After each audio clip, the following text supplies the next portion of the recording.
दोस्तों, क्या आप संविधान के आर्टिकल 13 जानते हो? अगर जानते हो तो और अच्छे से जान लो, क्योंकि अगर आपको अपना अधिकार पता नहीं रहेगा ना तो आप पर केसेस होते रहेंगे।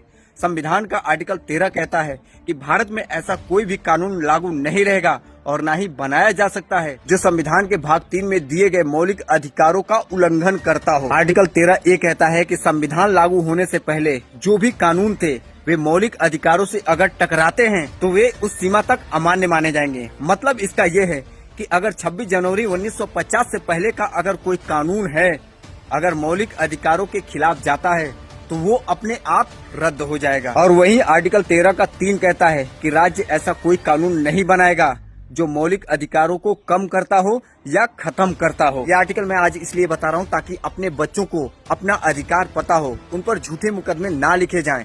मनुस्मृति एक ऐसा किताब है जो जाति के आधार पर भेदभाव करती है। और आर्टिकल 15 हमारा कहता है, संविधान का मौलिक अधिकार जो है वो कहता है कि जाति, धर्म, लिंग, नस्ल के आधार पर किसी के साथ भेदभाव नहीं किया जाएगा। और हमारा संविधान कहता है कि 1950 से पहले का कोई भी किताब हो, ग्रंथ हो, कोई भी हो कानून, अगर वो हमारे संविधान के मौलिक अधिकारों के अपोजिट जाता है तो उसे शून्य घोषित किया जाएगा। क्या?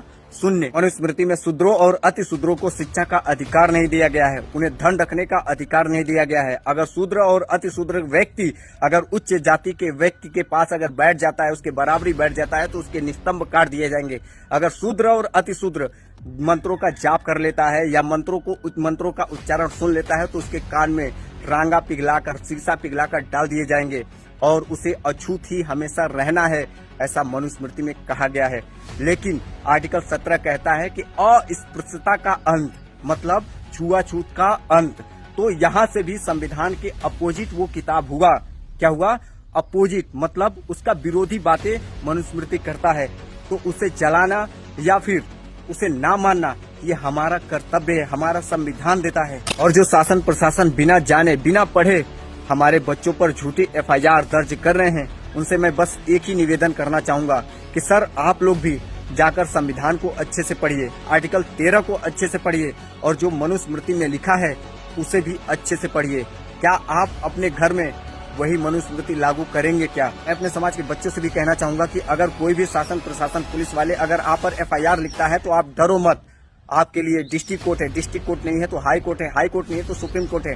हमें आर्टिकल 32 कहता है संवैधानिक उपचारों का अधिकार। अगर हमारा शासन प्रशासन नहीं सुनता है, कोई नीचे का कोर्ट नहीं सुनता है तो हमें अधिकार देता है हमारा संविधान कि हम डायरेक्ट सुप्रीम कोर्ट में जाकर अपील कर सकते हैं। और सुप्रीम कोर्ट को भी आर्टिकल 13 पालन करना ही पड़ेगा। जय भीम।